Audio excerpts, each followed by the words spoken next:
18ஆம் படி கருப்பசாமி துணை.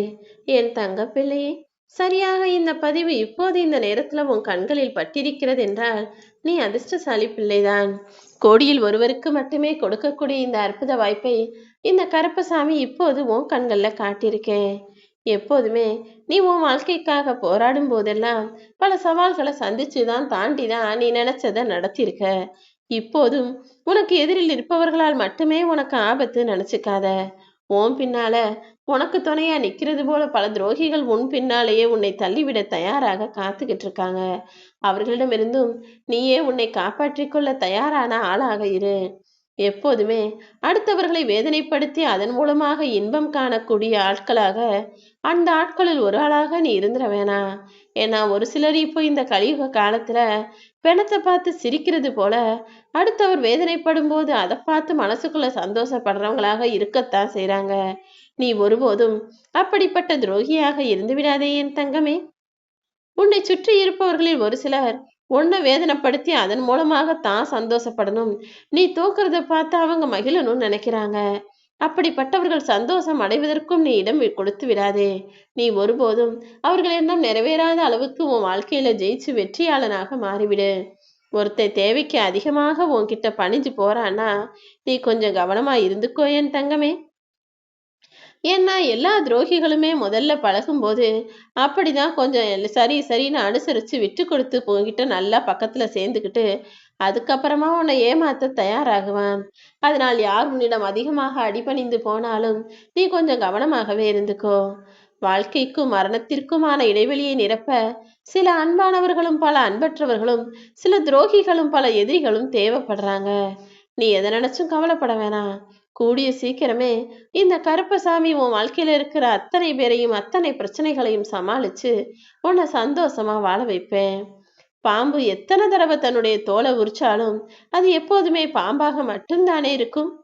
அதே போல சில மனிதர்களையும் உன் வாழ்க்கையில அனுமதிக்கும் முன்பாக அவர்கள் யார், எப்படிப்பட்டவங்க, என்ன குணம் கொண்டவர்கள்ன்றதை யோசிச்சுக்கிட்டு உன் பக்கத்துல நெருங்க விடு. சில உறவுகள் அவர்களின் ஏதாவது ஒரு தேவைக்காக உன் கூட வந்து ஒட்டிக்கிட்டு இருப்பாங்க.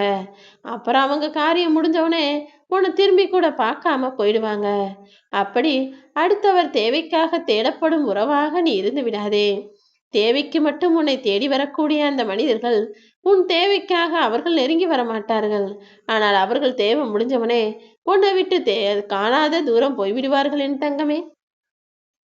உன்னுடைய சகிப்புத்தன்மையோட அளவை பொறுத்துதான் உன் பக்கத்துல இருக்கக்கூடிய உறவுகளின் ஆயுட்காலமும் தீர்மானிக்கப்படும். ஏன்னா நீ அன்பா பொறுமையா பாசமா பக்குவமா இருந்தீனா உன் கூட இருக்கிறவங்களும் சரி சரின்னு சமாளிச்சு அனுசரிச்சு உன் குணத்துக்கு ஏத்த மாதிரியும் உன்கிட்ட பழகுவாங்க. ஆனா எப்போது நீ ஒருவர் மேல கோபப்படுறியோ அல்லது வருத்தப்படுறியோ அல்லது ஆவேசத்தை காட்டுறியோ அப்போதே அவர்களும் அதே போலவே உன்னுடன் பழக ஆரம்பிச்சிடுவாங்க என் தங்கமே. உன்னுடைய குணத்தை பொறுத்துதான் உனக்கு கிடைக்கிற விஷயங்களும் உன்னை விட்டு விலகிற விஷயங்களும்ன்றத புரிஞ்சுக்கிட்டு நீ எப்போதும் நல்ல குணம் கொண்ட பிள்ளையாக, சரியான அமைதியான பொறுமையான நல்ல செயல்களை செய்யக்கூடிய பிள்ளையாக இருந்துவிடு. உன் வாழ்க்கையில உனக்கு நடக்க வேண்டிய விஷயங்களை எல்லாம் நல்லதாக இருக்கும்படி உன் அப்பா கருப்பசாமி நான் பார்த்துக்கிறேன் என் தங்கமே. சில அன்பான உறவுகளோடு கழித்த மகிழ்ச்சியான நேரங்கள் உன் வாழ்க்கையில உனக்கு நல்ல ஞாபகமா இருக்குதானே? அப்புறம் நீ சின்னஞ்சிறு வயசுலயும் சில அன்பான உறவுகளோடு கழித்த நேரங்களை அடிக்கடி நினைச்சுக்கிட்டு தேவையில்லாத இப்போதைய இந்த கஷ்டகாலத்தின் நினைவுகளை மறந்துவிடு. ஏன்னா கஷ்டகாலன்றது எல்லார் வாழ்க்கையிலும் சில கசப்பான அனுபவங்களை கொடுக்கும். உன் வாழ்க்கையிலையும் அப்படிதான் சில பிரச்சனைகளை சந்திச்சுக்கிட்டு இருக்க. சீக்கிரமே எல்லாத்தையும் சரி செஞ்சு உனக்கான சந்தோஷத்தை நான் தரும் வரைக்கும் இந்த மகிழ்ச்சியான நல்ல நினைவுகளை மட்டும் மனசுல வச்சுக்கோ. எத்தனை வருட அன்பையும் மறக்க வைக்கக்கூடிய விஷயங்கள் உன்னுடைய கோபம்தான். அதனால அவசரப்பட்டு யார் மீதும் கோபத்தில் எந்த வார்த்தையையும் அள்ளி வீசிவிட வேண்டாம் என் செல்லமே. ஏன்னா இங்கு வழி தவறி போய் வாழ்க்கையில தோத்தவங்களை விட வார்த்தைகளால் தவறி போய் தோற்றவர்கள் நிறைய பேரு. அவசரப்பட்டு ஒரு வார்த்தையை எப்போதாவது சொல்லியிருப்பாங்க. ஆனா அது காலம் முழுவதும் அடுத்தவர் மனசுல ஆறாத காயமா பதிஞ்சு அவங்க வாழ்நாள் முழுக்கவே உன்னை எதிரியாகவும் கோபத்துடனுமே பார்க்கும்படி அமைஞ்சிடும். அதனாலதான் பேசும்போது வார்த்தைகளில் எப்போதுமே கவனமாக இருக்க சொல்றேன். நீ உன் வாழ்க்கையில வெற்றி பெறுவதற்காக போகக்கூடிய பாதையில எவ்வளவு தடைகள் வந்தாலும் எல்லாத்தையும் சுலபமாக தகர்த்தெறிந்து விடு. உன் குறிக்கோளில் நீ உறுதியாக இருக்கிறாய் தானே? நிச்சயமாக உன்னுடைய லட்சியமும் நல்லபடியாக நிறைவேறும். உன்னுடைய லட்சியம் நிறைவேறுவதற்காக இந்த கருப்பசாமி காலாகாலத்துக்கும் உனக்கு துணையா இருப்பேன். கடக்க வேண்டிய தூரம் நிறைய இருக்கேன்னு கண் கலங்கி நிக்காத. நீ கடந்து வந்த தூரத்தை திரும்பி பார். உன் வாழ்க்கையில புதிய நம்பிக்கை நிச்சயமாக பிறக்கும். நேற்றைய தோல்வியை மறந்து நாளைய வெற்றியை நோக்கி இன்றைய பொழுதை தொடங்கு.